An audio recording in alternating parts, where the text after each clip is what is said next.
Sabe, não é estranho que mesmo usando essa obra como minha identidade visual, já vai fazer 3 anos, eu nunca fiz um vídeo sobre Yofukashi no Uta? Você não precisa responder, a resposta é sim. E eu não tenho realmente um motivo bom pra isso. Eu acho que nunca soube como comprimir todas as minhas opiniões sobre essa obra de uma forma que caiba em um vídeo de 15 minutos. E ao mesmo tempo, eu creio que muitos motivos e argumentos acabariam sendo muito subjetivos e não ressoariam bem com outras pessoas. Yofukashi é um mangá que consegue pegar de uma forma muito maior pra mim em um âmbito bem pessoal. E também porque, sinceramente, quando eu comecei a levar esse canal mais a sério, também foi por volta da mesma época que eu fui perdendo um pouco da minha obsessão com o Yofukashi. Tipo, eu ainda gosto muito, é facilmente um dos meus animes favoritos, mas eu não me considero mais tão fanático por ele, se isso faz sentido. Mas sei, isso pode mudar. Como vocês sabem, a temporada 2 está chegando muito logo aí. Então essa seria bem a oportunidade perfeita de finalmente falar sobre esse anime no canal.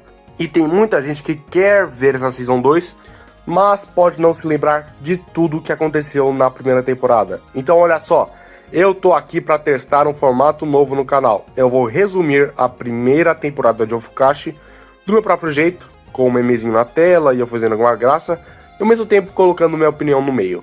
Eu acho que isso pode acabar dando certo e eu posso fazer com mais obras no futuro. Bom, então é isso. Melhor não continuar enrolando porque não faço ideia do quão longo vai ficar esse vídeo.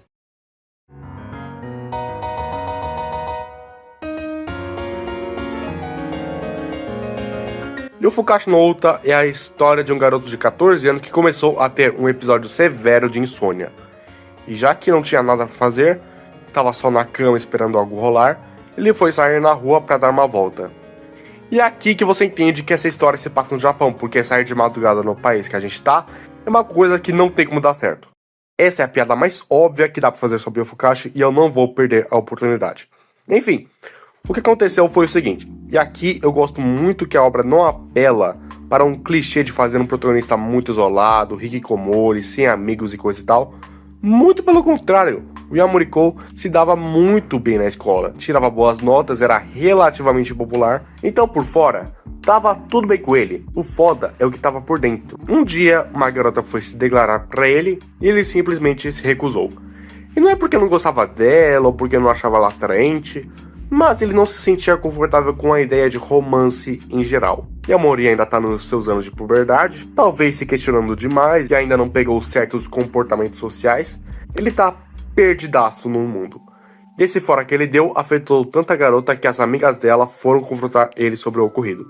E assim, desde aquele dia, Yamori começou a ter episódios de insônia, começou a matar a aula, até que calhou no dia que ele foi sair pela noite. E aí, né? Tentando achar uma maneira de pegar no sono, Yamori parte para a opção nuclear, cerveja. Sim, adolescente não deveria beber, mas acontece, né? Só que aí na hora apareceu ela. Uma garota misteriosa pegou ele prestes a cometer o delito e ofereceu para ele uma maneira de melhorar a questão de insônia, convidando ele para ir na sua casa. E só pra avisar, você que é adolescente, se você estiver na rua durante a madrugada e alguma mulher estranha te chamar pra casa, não vá. Vai dar merda. Isso é só anime. Mas, enfim. Era um prédio bem antigo, em um quarto extremamente vazio, só tinha um futon na porra do apartamento. E aí que o Yamori meio que sentiu a merda e tentou correr, mas já tava tarde. Então, só aceitou o momento. E aí que a garota chegou no pescocinho dele pra dar uma chupada. Porque sim, você já esperava por essa, Nazuna Nanakusa era uma vampira.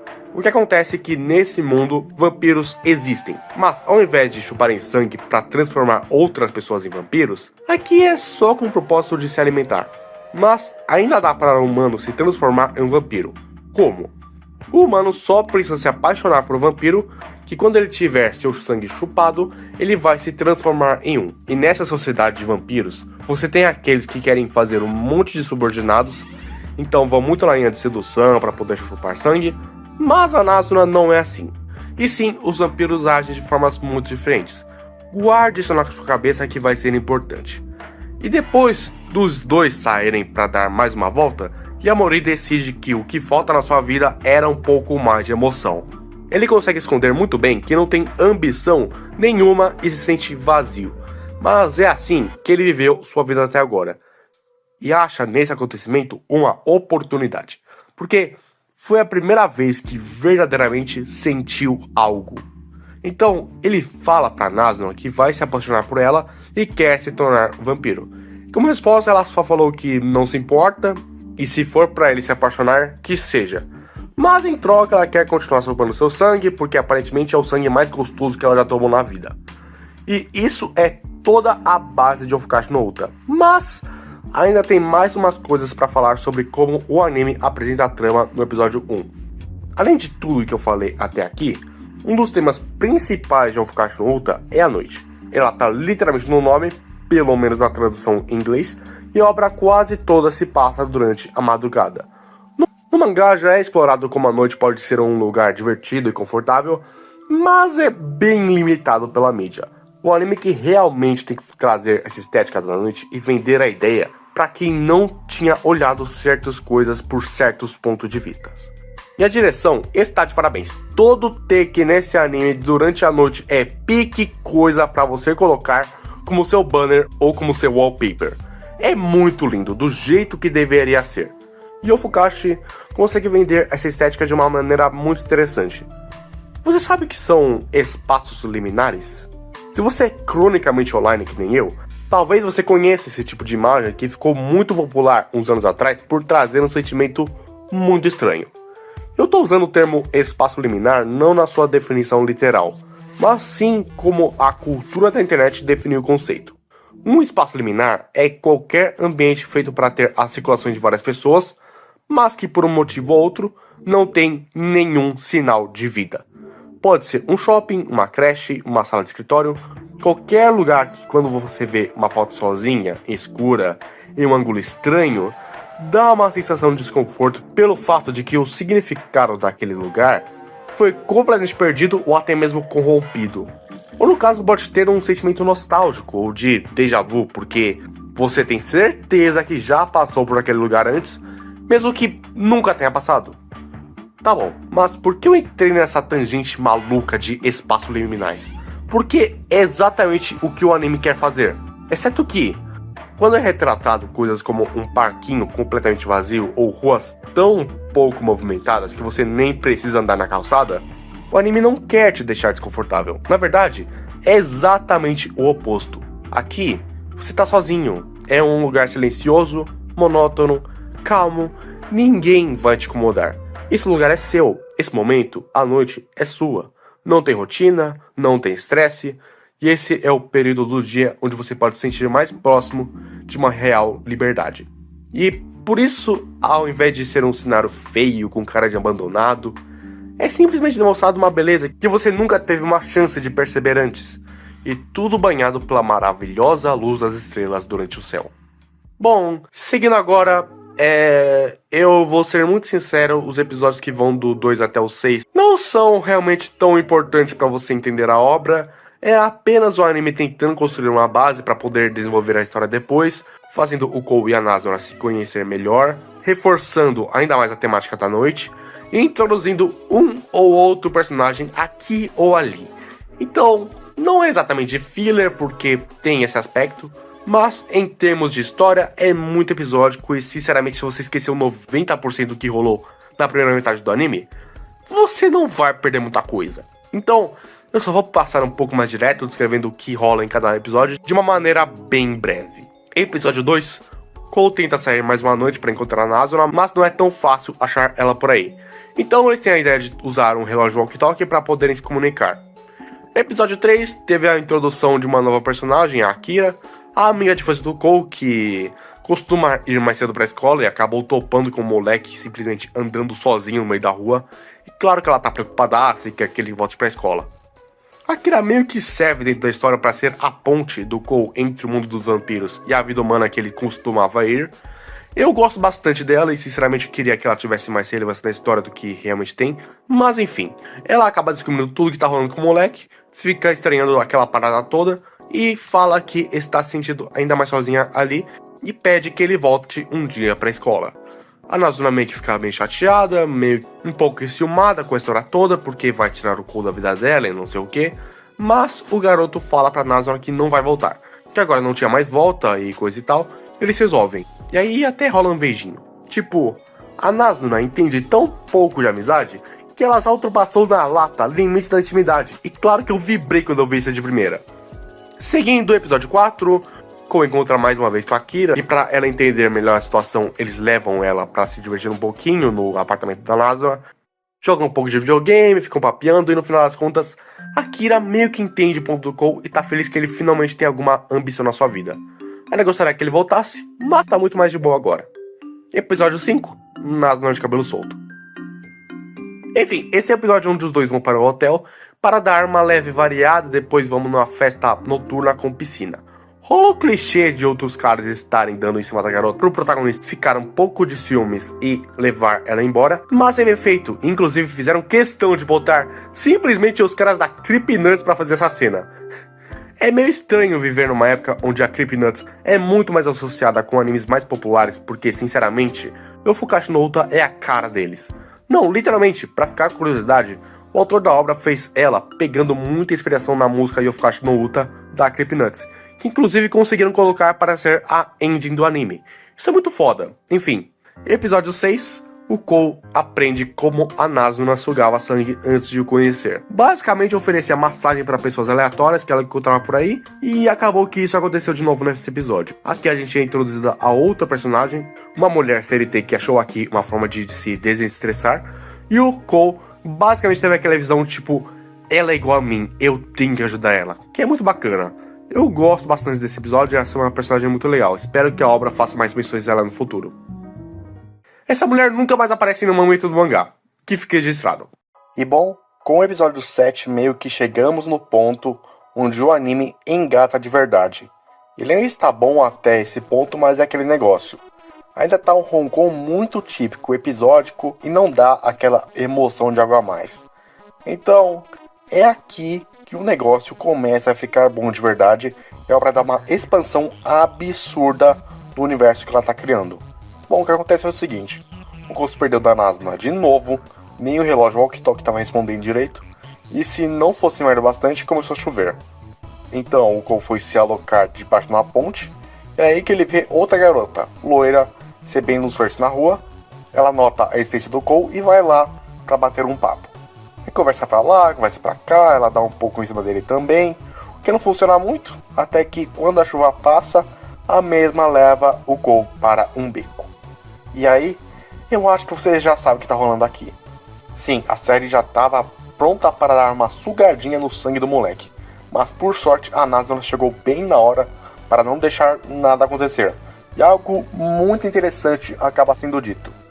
O lance da Nazuna não querer fazer um subordinado e passar por aí com o garoto que ela estava chupando sangue estava se espalhando por aí na sociedade de vampiros. E isso não era muito bem visto. A norma era chupar sangue para fazer novos vampiros. Se ela não quer fazer um subordinado, bom, o garoto sabe demais e agora tinha que morrer. Sim, esse anime de romance agora tem uma cena de luta. Eles botaram um Sakuga no meu mangá. Enfim, enquanto as duas estavam se matando ali, o Kou foi carregado para fora por mais uma vampira, que levou ele para a cobertura de um prédio onde ela e mais algumas vampiras bem mais experientes que a Nazuna vão tentar resolver o problema. Porque é o seguinte, é verdade que o Kou ser um humano e saber da existência dos vampiros não era bom para eles porque pode acabar dando mal para a segurança deles. Isso vai ser importante daqui a pouco, tá? Anota aí. Mas ninguém precisa morrer por causa disso, então a solução é muito simples. Kou, escolhe uma ali que vai te transformar no vampiro. Sexo? Mas claro, ele não estava se apaixonando por nenhuma delas, porque ele não entende como esse tipo de jogo romântico funciona, então tudo só passa por cima na cabeça dele. E claro, ele tá querendo ver a Nazuna. E aqui fica ainda mais claro que a Nazuna não é tão popular entre os outros vampiros. Mas ok, o Kou acaba soltando que ele não tá com medo de virar vampiro. Ele quer justamente isso, na verdade. Mas quem ele quer se apaixonar é pela Nazuna. E claro que nesse exato momento, quem acaba chegando aterrissando no prédio... Eu tô falando bastante isso, mas sim, é clichê, conveniente, mas eu vou fazer o quê? Funciona. Bom, enfim. O que importa é que tudo meio que se resolveu a partir daqui. A Nazuna só precisaria transformar ele em vampiro e beleza, mesmo que demore anos e anos, vai dar tudo certo. É o quê? Ele precisa se apaixonar em menos de um ano, senão ele nunca mais vai poder virar vampiro? Putz, grila! Ok, considerando todos os episódios até aqui, esse aqui é o melhor que temos até agora. E vai ser assim até o final. E eu falo isso porque em 22 minutos o anime consegue ampliar muito para o espectador o universo da obra. Não só agora sabemos que sim, temos mais vampiros, inclusive dobrando a quantidade de personagens relevantes numa tacada só, mas também que essa sociedade também tem as suas próprias normas sociais e quais comportamentos são mais comuns e vistos sem nenhum olhar a mais. Vampiros têm total liberdade de se comportar do jeito que quiserem em relação a chupar sangue e fazer subordinados, assim como nós, humanos, também temos tecnicamente uma liberdade dessa. Se você quer se relacionar com alguém do mesmo sexo, você pode. Nada biologicamente vai te impedir disso. Se você não tem interesse real nenhum por sexo, isso também é algo que pode rolar. Você pode até se identificar com um gênero que não bate com o seu sexo biológico, e tá tudo bem. Mas a norma que nós temos, pelo menos por muito tempo, é a tal da sociedade heteronormativa. Mulher com homem, faz alguns filhos e acabou. Se você sair dessa linha, querendo ou não, vai sofrer muito preconceito. Hoje em dia isso é mais aceitável, mas infelizmente ainda acontece. Com um vampiro dentro de Ofukashu no Uta é a mesma coisa. E assim nós aprendemos algo que é mais importante do que pode parecer inicialmente. A Nazuna não segue os padrões da sociedade que ela está inserida. Ela ainda não entende muito sobre relacionamento, sobre si mesma e não quer atender ao que é esperado dela na sociedade. Então prefere se isolar e se divertir por aí. E assim nós percebemos que a Nazuna e o Kou são extremamente parecidos. E assim, uma coisa que não dá para eu ignorar nesse vídeo é uma crítica que fazem ao Fukashi que possui muita variedade, apesar que em muitos casos eu já vi muita gente usar isso de extremamente de má fé, que é o fato do Kou ser um garoto de 14 anos, enquanto a Nazuna está em torno dos seus 40. E eu acho que em partes isso foi sim um erro do autor, mas eu não acho que foi um erro tão grande assim, ou que foi proposital criar essa situação dentro da obra. Porque primeiro, vampiros crescem de uma maneira diferente. Isso não foi algo que o Kotoyama inventou, desde sempre a história dos vampiros foi assim, e em qualquer mídia com vampiro isso vai ser algo presente. E eu tô aproveitando para comentar disso nesse exato momento porque aqui fica claro que os dois estão em um pé de igualdade. Fato. Antes na história parecia que a Nazuna estava em um estado mais superior, mas era só fingição mesmo. Ela tá tão perdida no mundo quanto o Kou. Os dois estão meio que passando pela sua própria adolescência. Aqui ficou claro, pelo menos para mim, que a intenção do autor era isso. Casal de adolescentes que estão com idades mentais parecidas. Mas ele errou justamente em colocar a idade da Nazuna como um número mais elevado. Ainda mais considerando como ela age no começo da obra. Se fosse eu escrevendo o Fukashi no Uta, provavelmente eu deixaria a idade da Nazuna uma parada ambígua, porque realmente não importa. Mas, já que o Kotoyama decidiu cravar que a Nazuna é uma quarentona, fudeu. Um olhar mais superficial, pronto. É Jack. Enfim, se você não concorda e acha esse ponto problemático, ok, direito seu. O que eu acho é que o autor errou em deixar isso na obra, pelo menos jogado, mas eu não consigo ver ele fazendo isso para romantizar relacionamento abusivo. Então, beleza. Isso dito, vamos seguir para a próxima. Episódio 8. O Kou fala com a Akira todas as informações novas e aparentemente ele não tinha se ligado, ainda que se ele não se apaixonasse em um ano ele ia morrer. Aí foi meio lerdinho mesmo, não tem que falar, mas a Akira tá bem confiante que ele vai conseguir, então nem se preocupa tanto. Então ela vai de volta para a escola e na escadaria ela acha um garoto deitado ali morrendo de sono. Esse é o Mahiro, meio que o outro amigo de infância do Kou. E os dois juntos com a Akira meio que tinham esse grupinho de 3. E ele sempre foi de longe o mais popular entre eles. Mas o motivo dele estar tão cansado no momento é que ele está saindo em uns encontros bem tarde da noite com uma garota que ele conheceu por aí. De qualquer forma, esse novo fator de eu preciso me apaixonar em um ano, senão eu vou morrer, meio que tem um desespero a mais pro Cole. Então, meio que ele vai perder umas dicas pra série, que dá umas boas ideias de encontro que ele pode ter com a Nazuna. Ele tenta fazer isso e claro que nada disso dá certo. Ela não gosta de praticamente nada que foi feito. E no final descobre porque o Cole estava com aquelas ideias. Aí, bem, ela releva tudo aquilo, dão mais uma voada pela noite para reforçar que do jeito que estava, era o jeito que fazia os dois felizes, então não tinha nada de errado. E bem, no final do episódio, o Cole finalmente encontra o Mahiro por aí, e mesmo não vendo ele faz um bom tempo, ainda tem um vínculo bem forte de amizade.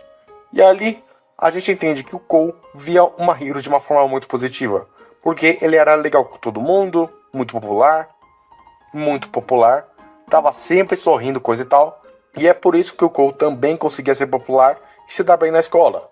Ele admirava tanto o amigo que imitava seu jeito de se comportar, o que deu certo pra ele, mesmo que por dentro não pertencia dentro daquele lugar. Só a título de curiosidade, esse episódio é bem diferente de como a história é retratada no mangá. Lá, o Cole era para encontrar o Mahiro dentro de um festival. E ele meio que tenta te enganar, fazendo pensar que o Mahiro não ia reconhecer ele porque o Cole estava de máscara, até quebrar sua expectativa, revelando que os dois se conhecem tão bem que esse tipo de coisa não funciona. Eu acho que removeram isso tudo para fazer o episódio ser um pouco mais fluido, ia ficar um pouco estranho dentro da continuidade do episódio se adaptasse tudo certinho, mas se me perguntar, eu gosto mais de como as coisas foram no mangá. Mas esse episódio foi muito bom. Em termos de história, ele até que é um pouco parado, mas aqui é introduzido um personagem muito importante, que nos fez entender muito sobre o personagem do Cole antes dos eventos que acontecem dentro do anime. E diferente de muitos humanos que foram introduzidos, o Mahiro é muito importante lá pra frente da história. Inclusive o episódio praticamente jogou na sua cara que ele também estava saindo como uma vampira.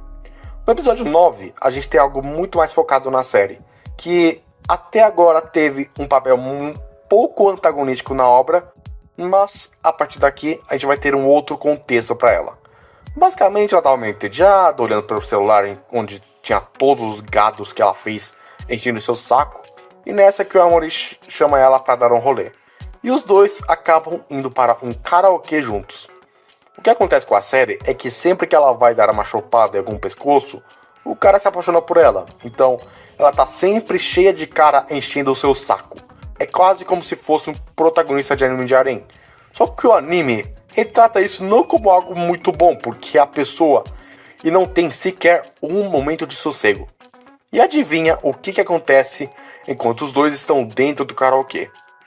Pois é, acontece que em certos casos a pessoa está em um estado de amor tão obsessivo e desbalanceado que ele fica parecendo uma espécie de zumbi completamente corrompida. E aí esse cara fica só batendo na porta vendo se ela respondia, até que depois de um tempo ele só desiste e só fica ali vendo se alguém ia sair. A série tá perfeitamente normal em só ignorar ele, mas o Cole simplesmente não consegue achar essa parada normal e quer ajudar ela a dar um jeito nesse problema. Mas claro que pra ela tem um jeito muito prático de resolver essa parada. Se o humano está enchendo demais pro seu saco, é só matar. Tá tudo resolvido. Aí o Cole só fica discutindo com ela pra não fazer esse tipo de coisa, e aparentemente fez tanto barulho que o cara lá fora resolveu abrir pra ver o que estava acontecendo. Fudeu de vez. Inclusive, se você achou que o incel loucaço de paixão ia ser a maior ameaça do momento, na real é o completo oposto. Porque, claro, agora é a oportunidade perfeita pra série matar ele.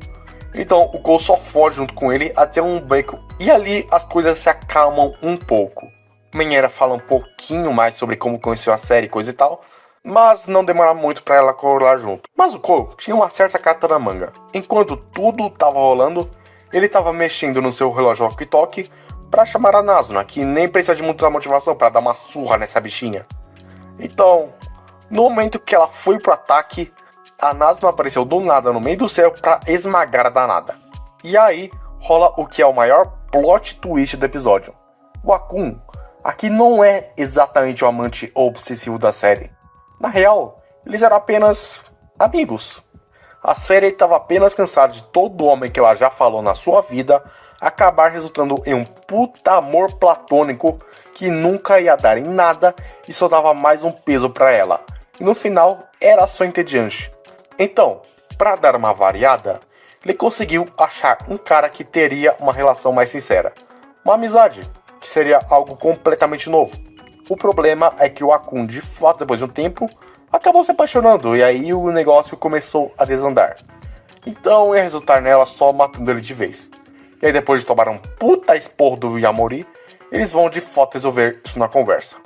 Agora o Akun sabe que ela é uma vampira, e ia ser uma despedida e coisa e tal, porque os dois não podem ser amigos, e ela começa a chorar porque não queria perder a amizade com ele.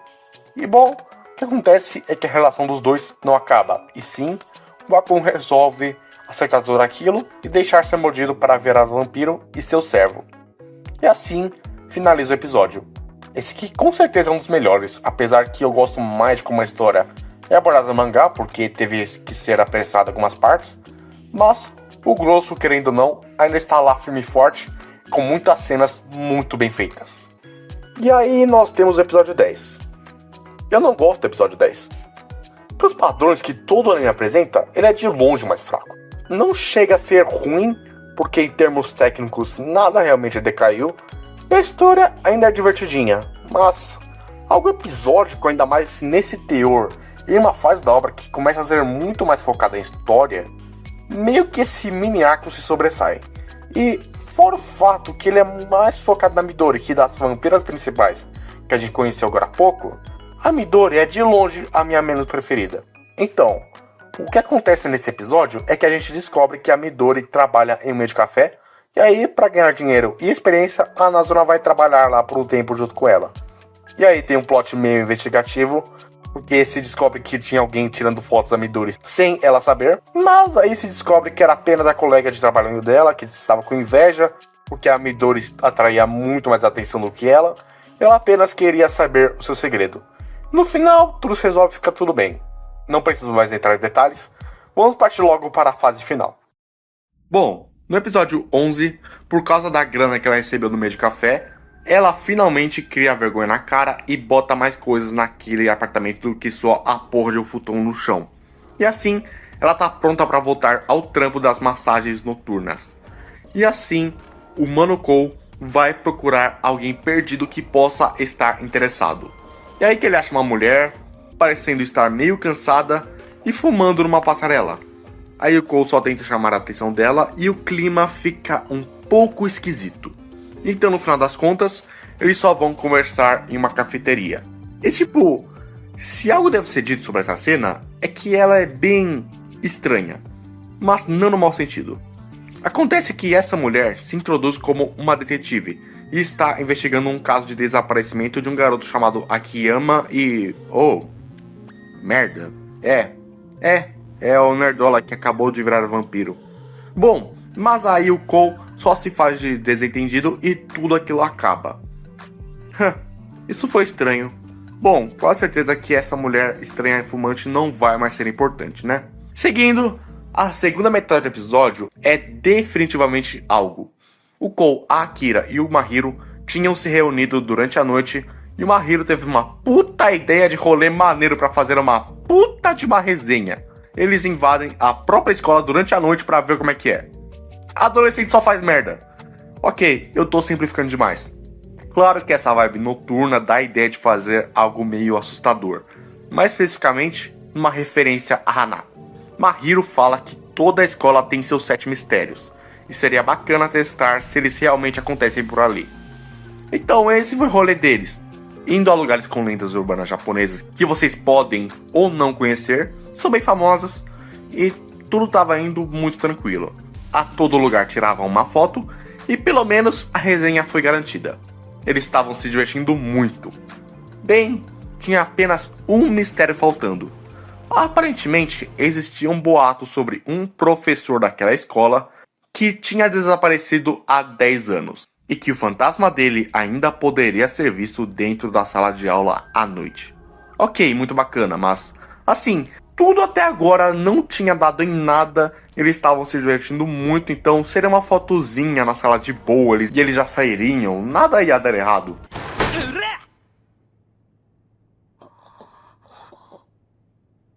Puta que pariu!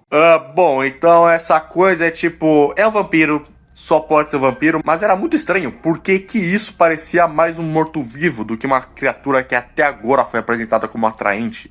E sim, ele parte para atacar a Kira e nada tão sério acontece, o Cole e o Mahiro conseguem tirar ele de cima dela e assim ele não ataca mais, ele só fica se contorcendo ali no chão. Bizarro. A coisa se resolve só porque a detetive do início do episódio aparece ali para resolver esse caso de uma vez. Acontece que sim, assim como humanos, vampiros precisam se alimentar, precisam chupar sangue. Mas se você parar de comer, você simplesmente morre em torno de uma semana e é isso. Mas o vampiro não faz isso. A gente tá falando de uma criatura que não morre tão fácil.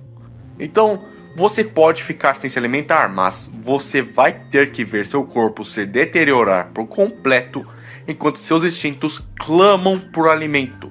E se você resistir por 10 anos, aí sim você morre.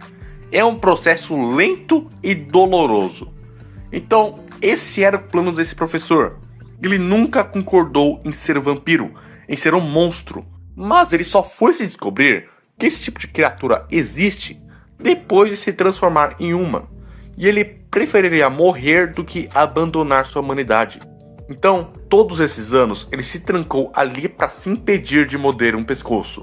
Porque depois de todo o tempo sem se alimentar, seu corpo moveria sozinho pelo instinto, e foi exatamente isso que rolou. A boa notícia é que existe uma outra forma de matar o vampiro, e é aí que a detetive entra de novo em cena. Até o momento não é tão claro de qual outro jeito alguém pode matar um vampiro, mas o que você tem que saber é que ele tem que estar segurando algum objeto pessoal que era muito importante para ele na sua vida humana, e assim a detetive conseguiu matar ele, dando a ele uma morte um pouco mais digna, fazendo ele morrer como humano. Eu não deveria dizer, mas esse é o episódio que eu mais gosto do anime inteiro. Um dos pontos mais altos do anime é que ele simplesmente muda seu foco e toca uma naturalidade e impacto que simplesmente funciona. E tem um fator legítimo de horror que foi construído nesse episódio. E isso justamente porque você nunca esperaria algo perto de horror dentro de Ofukaishi. Até agora, o anime conseguiu ser relativamente fofo e confortável para o telespectador, focando um pouco mais na interação entre a Nazuna e o Cole, e até mesmo depois que a série começou a focar muito mais em uma história, nunca se perdeu um tom divertido do anime. Então quando o anime começa a retratar temas tão pesados e até meio perturbadores, o impacto consegue ser ainda maior pelo inesperado. Com tudo o que foi mostrado até o momento, viver pela noite e ser vampiro parecia um puta passeio no parque. Era tudo de bom. E esse episódio pegou essa noção e estraçalhou na frente dos nossos olhos. Lembrando que sim, vampiros são monstros.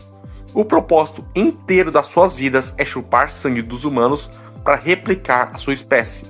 E tudo isso sem o consentimento deles. A Nazuna sempre foi uma exceção a essa regra. E se você não seguir essas regras biológicas, você vai morrer de uma maneira lenta e dolorosa. E isso acaba sendo muito importante porque faz o Cole se questionar de verdade o quanto sabe sobre vampiros e se vale a pena mesmo se transformar em um.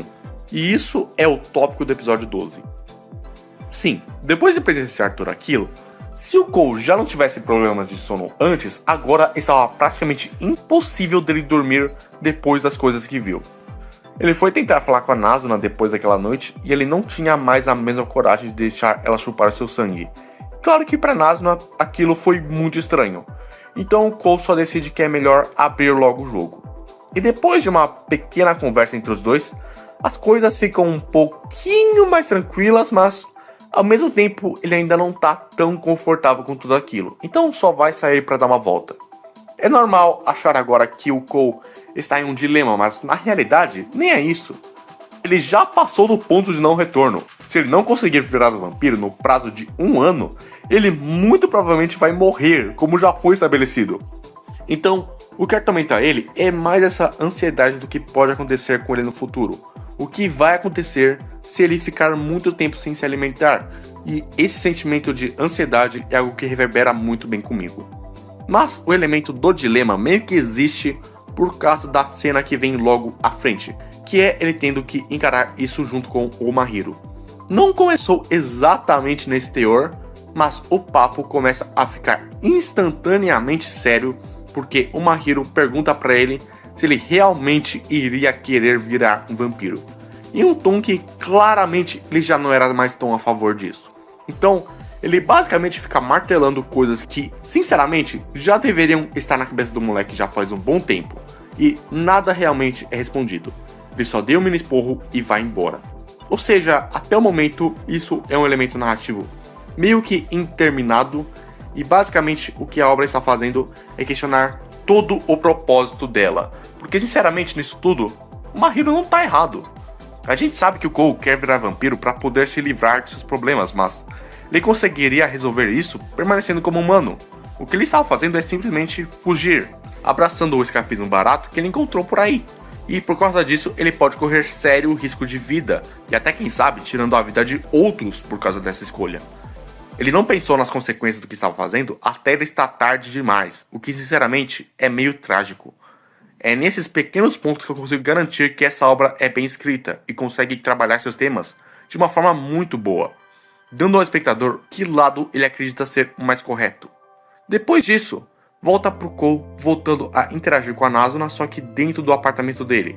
E aqui, tem algumas cenas mais engraçadinhas da Nazuna explorando o quarto do Kou, mas no final das contas, acaba com os dois conversando mais sobre quais seriam os próximos passos a partir de agora. Ele fala que ainda quer se transformar em um vampiro porque conheceu várias pessoas muito legais. A Nazuna não parecia desesperada em transformar ele em vampiro, o que era muito bom para ele. E no final das contas, ele gostava muito da noite e de toda a liberdade que aquele momento providenciava para ele. E a resposta da Nazuna é muito interessante. A noite só foi divertida daquele jeito porque era uma novidade para sua vida. Era o fora do ordinário, mas com o tempo não seria mais tão bacana. E era justamente assim que ela se sentia. Ser um vampiro para ela era entediante, e ela pede desculpas por estar enganando ele há tanto tempo. E assim, sem mais nem menos, ela foge pela janela. E bom, no final das contas, a melhor forma de resolver todas as suas dúvidas era falando com a detetive, porque ela sabia muito sobre vampiros. Sinceramente, essa é a cena mais bizarra do episódio. Aqui já fica muito claro que a detetive não era meramente uma figura excêntrica. Essa mulher é simplesmente maluca. Ela sabe de uma quantidade assustadora de coisas sobre o próprio Kou, apesar que fala que foi apenas a dedução dela, todos aqueles detalhes.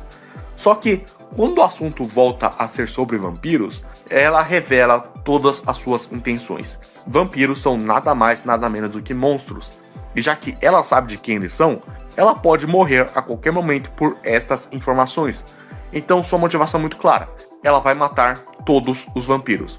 E se o Kou virar um, ela vai matar ele também. E antes de qualquer chance do garoto poder retrucar qualquer coisa, ela simplesmente chama a polícia porque tinha um garoto perdido por aí, deixando ele sem nenhuma opção a não ser correr e se esconder até a poeira abaixar, seguindo o rumo para o último episódio.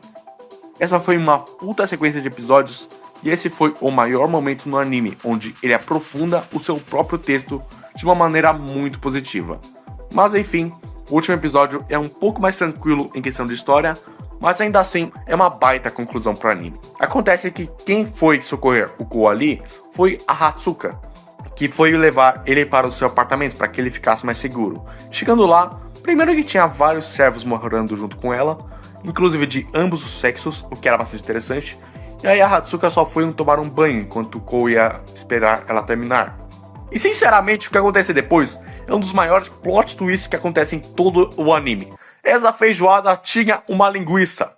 Eu não sei porquê, mas isso pra mim é uma das coisas mais engraçadas do anime. Enfim, aqui se fala muitas coisas bem interessantes. Primeiro que nem mesmo ele sabe muito bem como a detetive consegue matar o vampiro. E duvida que qualquer outro saiba. Tem certas coisas sobre vampiros que nem eles mesmos sabem por que acontece. O que sinceramente faz sentido, porque eu duvido que você consiga explicar tudo sobre ser um humano, mesmo você sendo um humano. Se todo mundo soubesse, não existiria psicólogo ou médico, por exemplo. Então, a Nazuna não estava querendo realmente enganar o Kou. Ela só não sabia sobre tudo mesmo.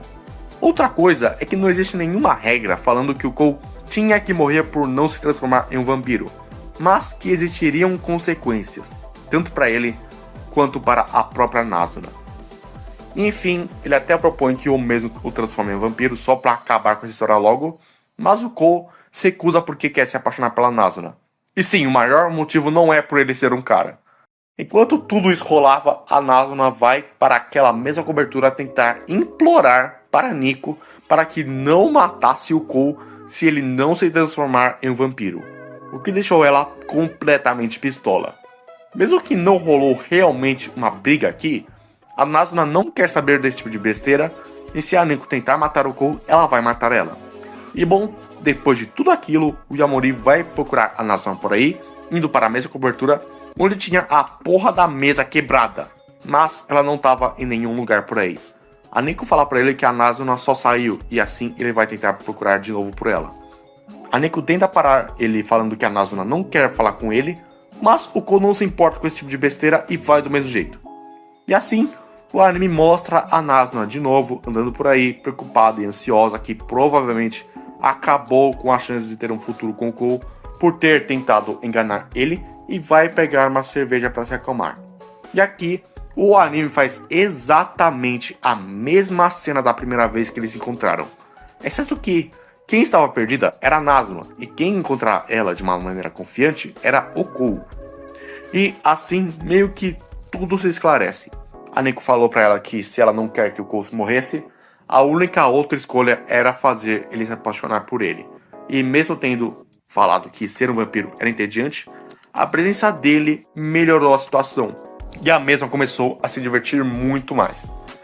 Ela estava se fazendo de fodona, mas tudo aquilo era extremamente novo para ela.